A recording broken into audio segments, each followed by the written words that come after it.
Welcome. I'm excited to be here today with Anne Noordenbos, Insights and Innovation Manager at Innova Market Insights, and Lydia Miller, Product and Packaging Designer with Wipak. Today, we'll be talking about the consumer's interest in plant-based products and their sustainability values. So thank you for the chance to participate. My name is Lydia Miller, and I'm a product designer at Wipak. I work in the innovation team called Next, and we work with our partners like Innova, and we want to develop the packaging of the future for our customers. For us as a team, it's not only important to pack food and medical products efficient, but also to add value and inform about sustainable consumption. That's why I like to have this chance now to speak a little more direct to everyone. As you've said very well, I work as Insights and Innovation Manager. I make sure that our customers are aware of all of the trends and innovations that are happening in their categories. I am based in the Netherlands myself, but we're keeping track of new product launches and innovations happening in 90 countries globally. And in all of these countries, we find more and more plant-based products. So I'm happy to be talking about the trend of plant-based today. Thank you. So with Anne, I understand that there's been a rise in the plant-based eating trend. So what do you think is motivating these consumers to buy these plant-based products? That's really interesting. And there's for sure not just one driver. This is about bringing variety to your diet. It's about environmental considerations. These products are perceived as better for the planet. It's about taste. But what I think is interesting, and that is what we found as being the number one driver here, that is health. So people being more health conscious, and they see plants as better for you. And that's what's motivating them to consider plant-based alternatives. I mean, I think this trend has been around for quite some years. And now we see that vegan offerings are much more visible, and they have way better quality also. There are some brands who are doing really well in terms of taste and quality, and being almost comparable to the actual meat products. And when it comes to health aspects, we see that dairy alternatives are really on the rise. So they're offering low-calorie options, fortification, extra functional ingredients. So that's more answering to that health and consumer needs. In your research, there is an interest in plant-powered nutrition, as you've mentioned, but also in human and animal welfare, supply chain transparency, and sustainably sourced foods. So I understand this is a very wide range of products that covers, but throughout there is an interest in clean label. Could you tell us a little bit about what that means and how you would define a clean label?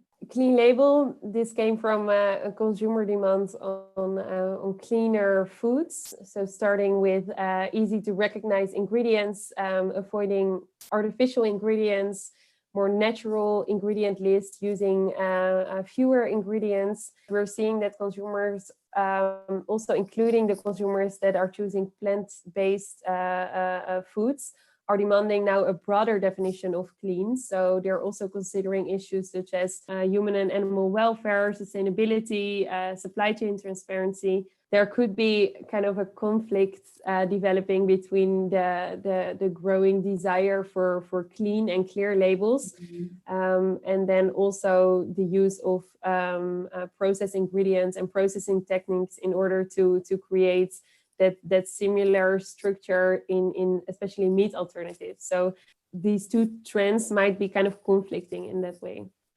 Yes, I would like to add something. Of course, just because a product is labeled as vegan or vegetarian or anything like this, of course, there can be still be processed food inside. The demand to the consumer to still inform themselves and not only trust every label is still there. Maybe if I can add to that, what is interesting here is to see that the clean claims are growing, and that they often go hand in hand with a sensitivity towards plant-based products. So they're kind of targeting the same group of people. So that's why we're expecting companies to also be cleaning up those ingredient lists and simplifying the ingredients that they use in their products. Yeah, thank you.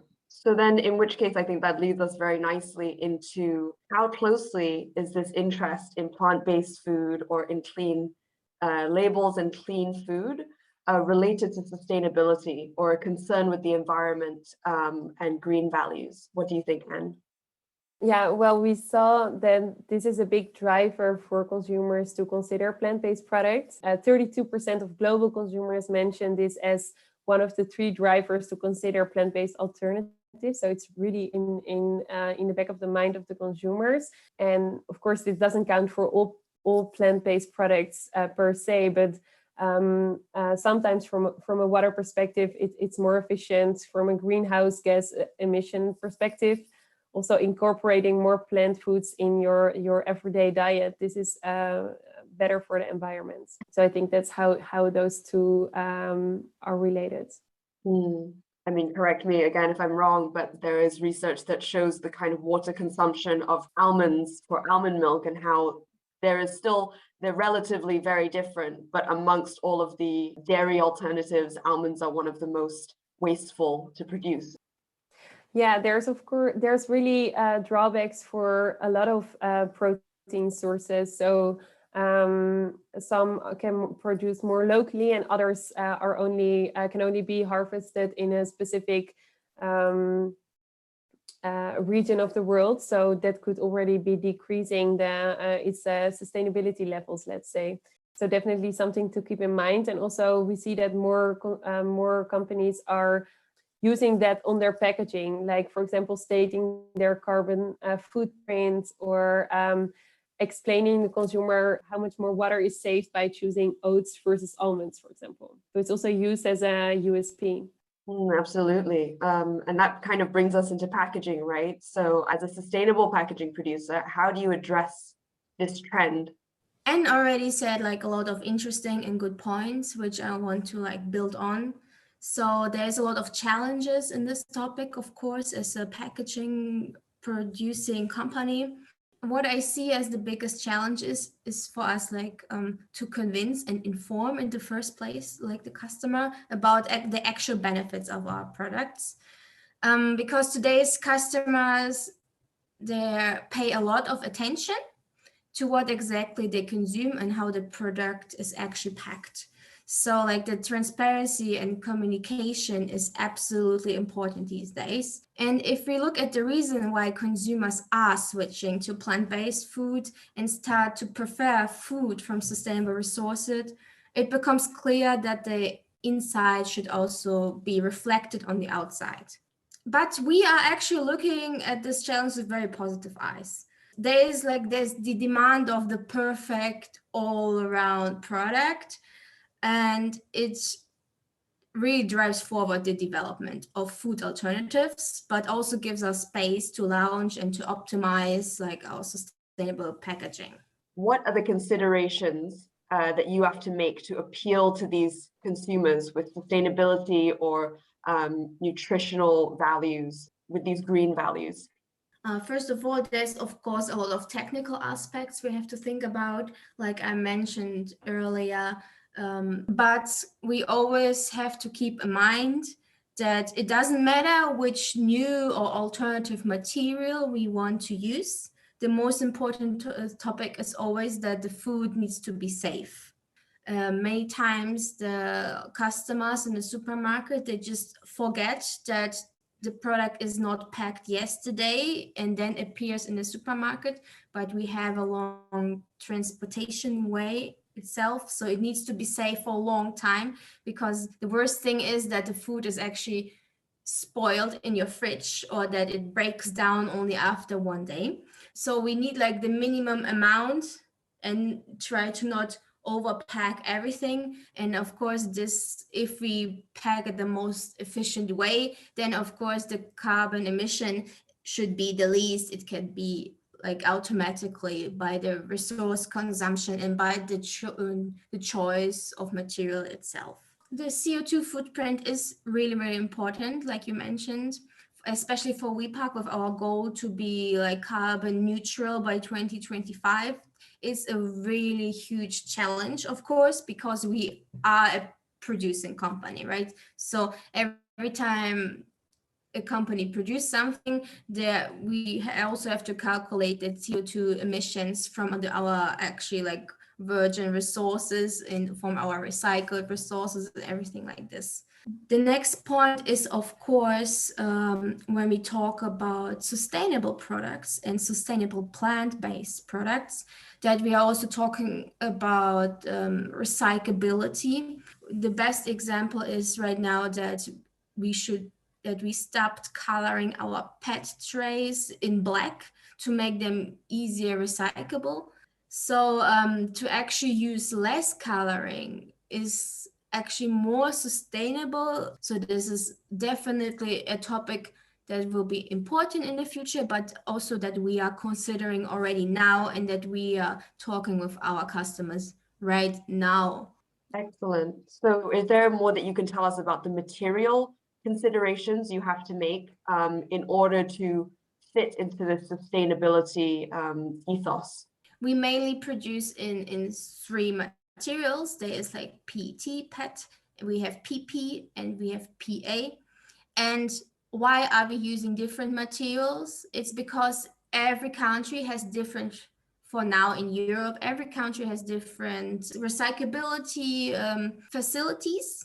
So it could be that in one country, this is like the perfect recyclable packaging, and then you sell it to their neighbor country, and then it is not anymore. Then they will say, I'm sorry, we are not recycling this material, we are collecting them and using them to produce energy, for example. The safest way to reduce plastic is to literally reduce it. Even if your country, for example, says we don't have these recycle facilities, then you should still reduce them on the way to your goal to have the perfect packaging in the end.